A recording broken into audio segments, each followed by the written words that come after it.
Hi, my name is Dayle Adams of Planning Ahead of Time. And on this week's Pat Chat, we're actually going to have a group discussion about Christmas. So we have Tina, we have Hazel, and we have Isabel and myself, all talking about how people can cope over the Christmas period because we've all suffered loss of loved ones and we all work in the end of life space. So okay, ladies, let's talk about how Christmas is going to look for you. Should we start with you, Tina, as you were the first name I mentioned? Oh, thank you so much. Well, I'm Tina.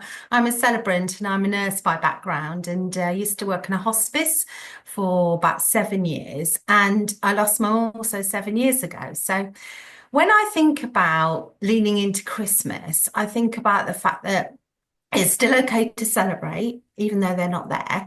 But what I try and do, what I've noticed people do did do at the hospice and folks I work with as a celebrant, they hold a space, and that seems to be almost the most successful way of navigating Christmas.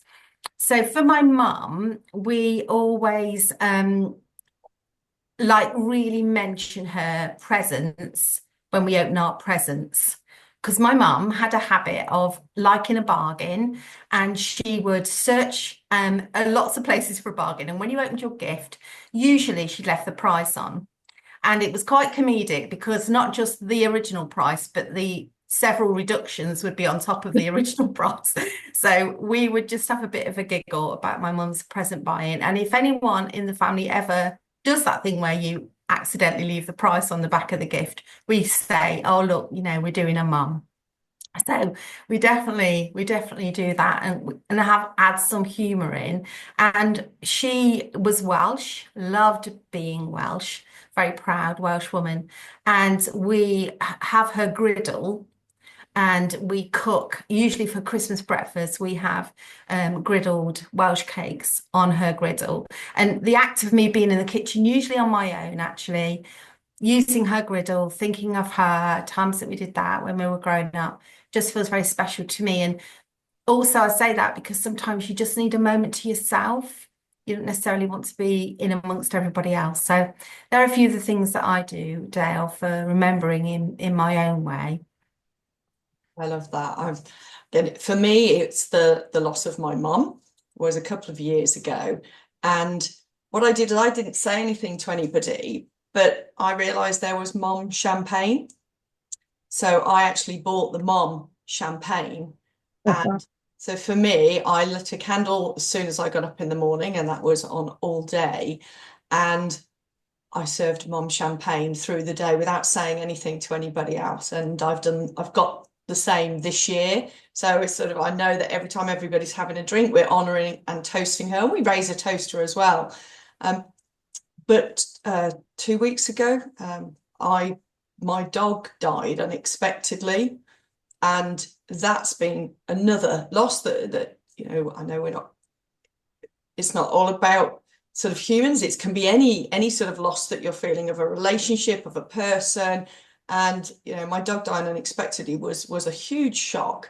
And I'd already got them little Christmas treats in the shape of reindeer, sort of little bags full of dog treats. And so the other day I was sort of wrapping presents and went to wrap them for the two dogs. And Luna's was there. I got a little bit upset and then thought, no, I'm going to wrap it for her. So actually, Luna has a present under the tree, even though she's not physically with us, because I know, because again of my other work, that she will be spiritually with us. Mm. And so, as far as I'm concerned, we will open Luna's gift. And when I told my daughters, they were like, "Well, that's a bit morbid." And I said, "Well, I don't see it that way Mm. because we got to open Trixie and Albus's treats, for them. It's the same. We'll open it for Luna, and then Luna will gift them to Trixie. So that's what I'm doing for my mom and my dog. Mm. Uh, what about you, Hazel?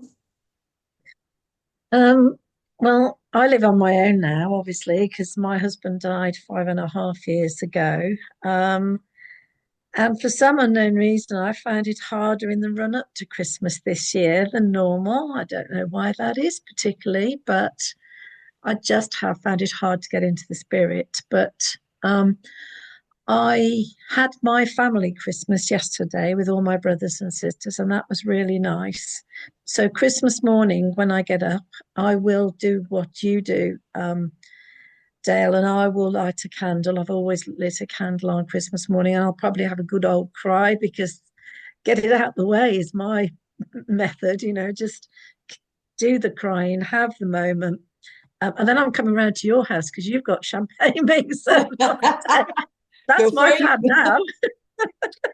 No, apart from that, I am actually spending Christmas Day with a good friend of mine who has been a double widower, lost two wives. And so we started this, I think it was last Christmas. We have a toast at when everybody has arrived, and it's a bit of a waifs and straits. His sons come, my brother and my brother's son come. So we've got a bit of a mixture of people on Christmas Day. And we have a toast, and my friend toasts his two late wives, one of which is the mother of his sons. And he always includes me in that toast as his current friend, if you like. And then I raise a glass to my late husband that day as well. But I already started honouring Alan up to before now because I've been using an old photograph of the two of us wearing Christmas hats. And I've been using that as a little post to people to say, value your loved ones because you don't know when you're going to lose them. And this was a happy picture taken the year before my husband got his motor neuron disease. So I try to remind people at this time of year that there are people struggling, and we make the best of a bad situation. Christmas is supposed to be a celebratory day, but it is hard to celebrate when the person you love isn't there anymore. So I'm all in favour of having a good cry. I'm all in favour of having a glass or two, and then really just getting on with eating and celebrating the people that are in your life now, the ones that you can spend time with physically. I think, yeah, what you've just said is really important, isn't it? Because we focus and we can be drawn into focusing on the people that are not there. And actually, there's also an element of needing to celebrate those that are there, because that in itself is just so important because we just don't know. And that's the hardest thing. And Isabel, yours is a different loss again, isn't it? Well, I've had three losses, my mum, my brother, and my son, but I'm going to be controversial here. I don't celebrate Christmas. Okay. I haven't celebrated for a long time, and it was actually working in retail that killed Christmas for me. I'll go way back to 1996, and that was when my mum died. It was actually the 21st of December, so that it was Christmas, and my mum was Christmas. It was the best day of the year when the family gathered at her house. She was an amazing cook. She produced the most awesome Christmas dinner. My brother traditionally made the trifle every year. At that time, my son was 7.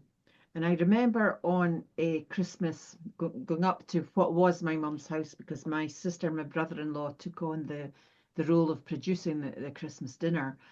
And I remember Ben, he was 7 and he was just digging into his presents and the wrapping paper was going everywhere and he's opening up the stuff because Mum had done all her Christmas shopping, so everything was there. And he went, I love Christmas.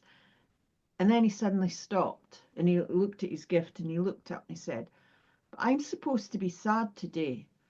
And I remember saying it's okay to feel happy on Christmas even though your granny died because they were so close. I said, it's fine, Ben. You can still enjoy Christmas. You can still be happy at Christmas.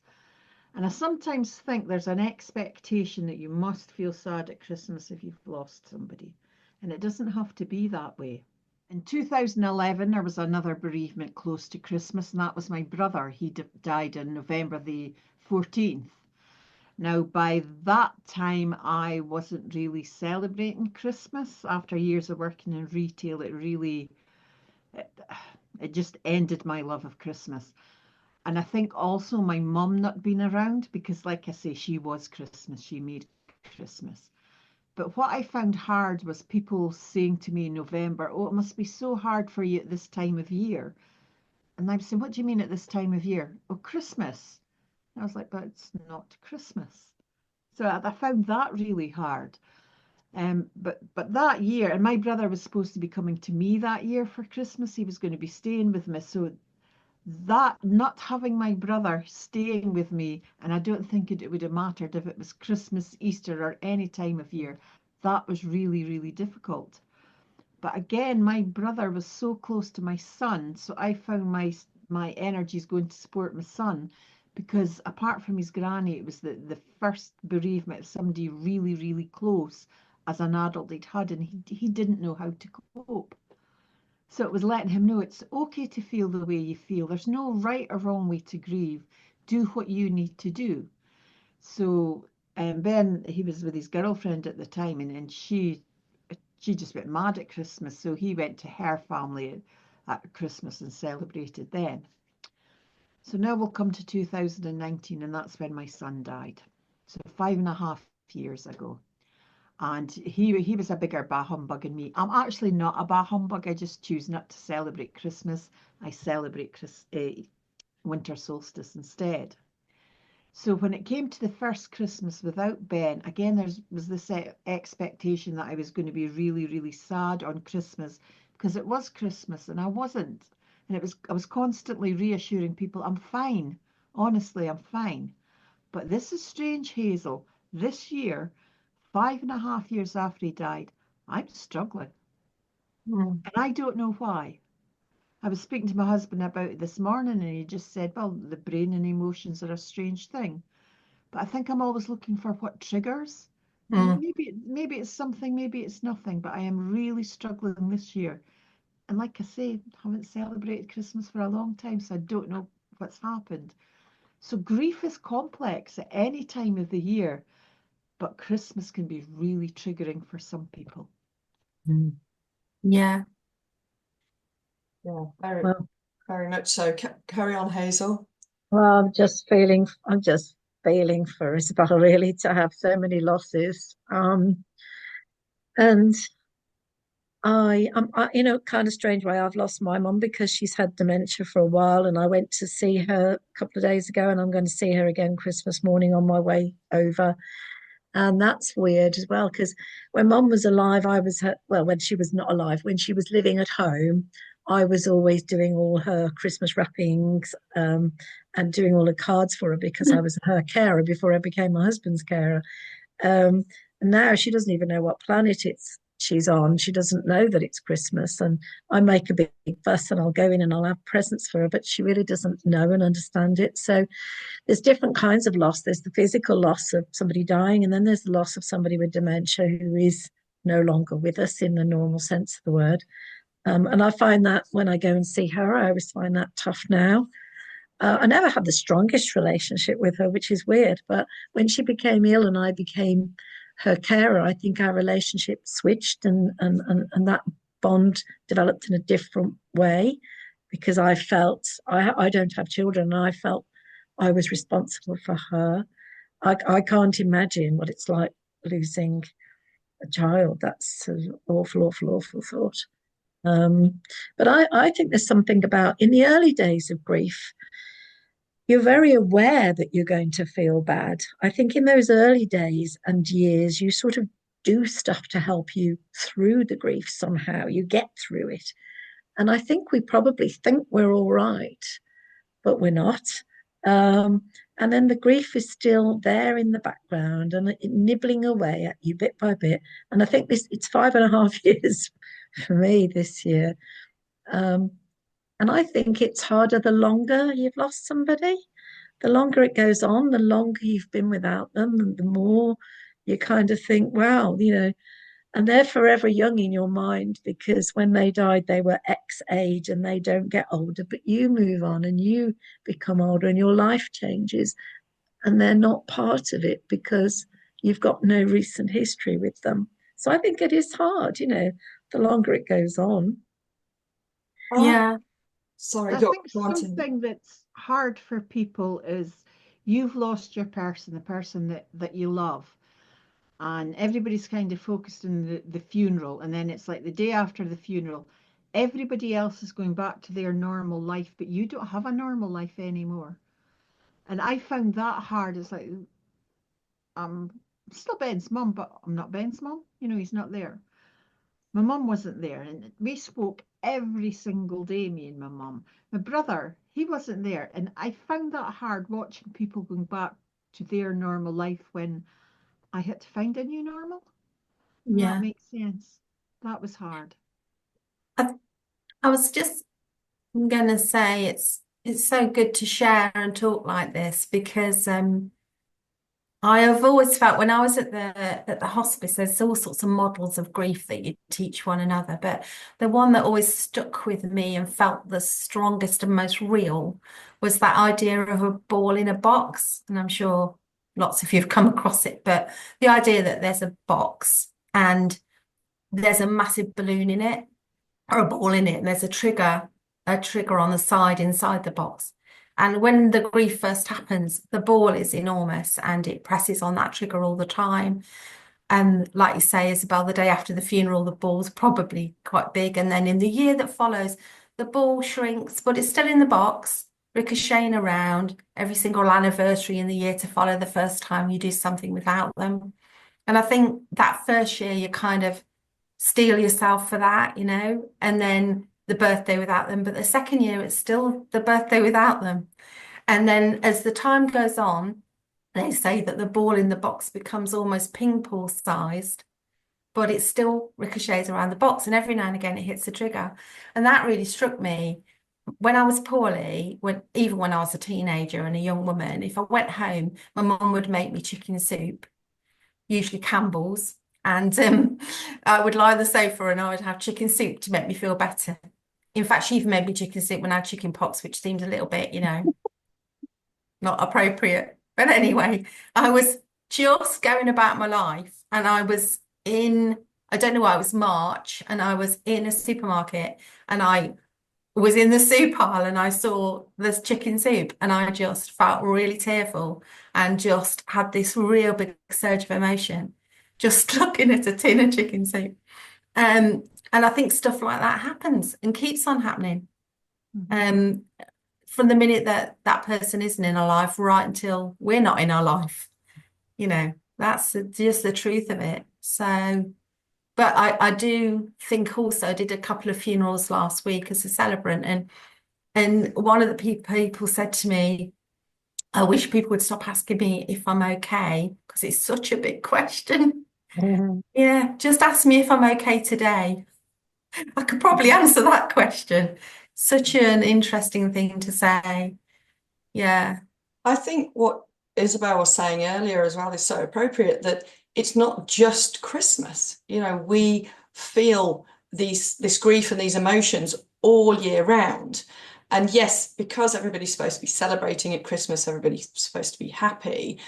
So it's as though people assume that you're going to feel worse at Christmas. And some people do, but actually, some people, it is the birthdays, it can be Easter, it can be Mother's Day, it can be anything. And the emotions are always going to be there. And what I found last year, which my mum had died 6 months previous, was people, and this is what I would say to anybody listening, is be very careful not to put the way you held your grief onto somebody else. Because my Christmas day, my mum had dementia and was not the woman she would have wanted to live as when she died. And so although there was this awful loss, I also spoke to my mum every day and I cared for my mum in the years before she died. There's also an element of relief. It was awful to see her living in the way that she was living. This was not how I believed she would have wanted to live. And so when she died, it was two-pronged for me. And I also work as a medium, so I talk to people in spirit. So I felt that she was still around me more. So for me, Christmas Day, as I said, I'd found my way of honoring her my way. And it was still going to be a day of celebration. We always got together at Christmas. We always loved Christmas. And then I was getting messages from people telling me what an awful day it must be for me and how hard it must be for me to be having such grief on this day. And I was more annoyed at that person for what they said, because then I started to think, am I doing this wrong? Should I be feeling sad today? Should I be crying my way through the day? And of course there were tears at times, there's going to be, but it was very odd. I don't know if anybody else has sort of felt that, but to me we all grieve differently and at different times of the year and through different things that trigger us. And it's really important to not put that onto somebody else and let them do it their way. I actually find Mother's Day the hardest. And I didn't expect that, but the first Mother's Day without Ben was actually the day before lockdown. And that's when we were told to stay at home. So I didn't even get the opportunity to go to the family lair where my grandparents are buried, my mum's ashes are buried, and some of Ben's ashes are interred. And that was my plan for the first Mother's Day. And I didn't get that. But one of my friends did the most amazing thing for me. She sent me a Mother's Day card from Ben on Mother's Day. And I've still got that card and I treasure it. The following Mother's Day, I was struggling again. And I think we might have been back in lockdown because I wasn't going to the cemetery then. And I was just ready to climb back in bed when there was a knock at the door, and on the doorstep left an afternoon tea prepared by another friend. So those little actions can make an enormous difference to somebody who is grieving, just to know you're being thought about, that your person hasn't been forgotten. Because sometimes I remember having a conversation in the summertime with somebody who knew Ben really well, and I said something about Ben, and they went, Ben? And I said, my son who died, and they went, oh yeah, I'd forgotten about that. That hurt me to the core. Wow. So often it's, other people remembering your person is so important. Yeah. So if there was a little bit of advice to try and help people cope over Christmas, whether it's Christmas Day or the festive season, what would it be? What would you say to people? Mine would be just let people grieve their way. If they shed a few tears, let them shed them. If they're happy, let them be happy. Don't assume the way they should grieve. What would other people's be? Tina? I think I'd agree with that one. And what I say to people is, we talk about love languages. Some people's love languages are to give hugs, other people's love languages are to do the washing up. And so I think there are grief languages. If there's love languages, there's grief languages. It's the way that we turn up and feel that for ourselves, and it's going to be as individual as each and every one of us. So I tend to say the same as you do, Dayle, that just be okay with making space for people to do whatever they feel is right for them, and don't make assumptions. Yeah. And Hazel? I think for me, it's about not being afraid to speak their name. I think it's okay to say, I loved X and I miss them. But I remember such a happy time when we did this or we did that. So try to not be afraid to say their name and not be afraid to bring up some happy memories to share with others around. And just find that little bit of joy in that moment. And it's okay to cry. Cry if you want to. I do all the time. Yeah. And Isabel? I echo what's already been said, but also don't put your expectations onto other people. That, oh, it must be so hard for you this time of the year. And don't do the head dip. Oh, it must be so hard for you this year. That just annoyed me so much. Allow people to grieve. And if you can't think of something to say to support somebody, just say that. I don't know what to say. That's all right. Yeah, absolutely. And again, I love what you just said about, speaking people's names, but also not forgetting them, because saying somebody's name, we're already feeling the loss. We know that loss. And actually it's nice for them to be spoken about and remembered, isn't it? And you feel that you can talk and share your stories, as Hazel's just said, and not that people are going to feel uncomfortable if you do that. So no, that was lovely. Well, thank you very much, all of you, for joining me today on this, how to, the different ways that we can cope and the different ways we feel over Christmas. So thank you.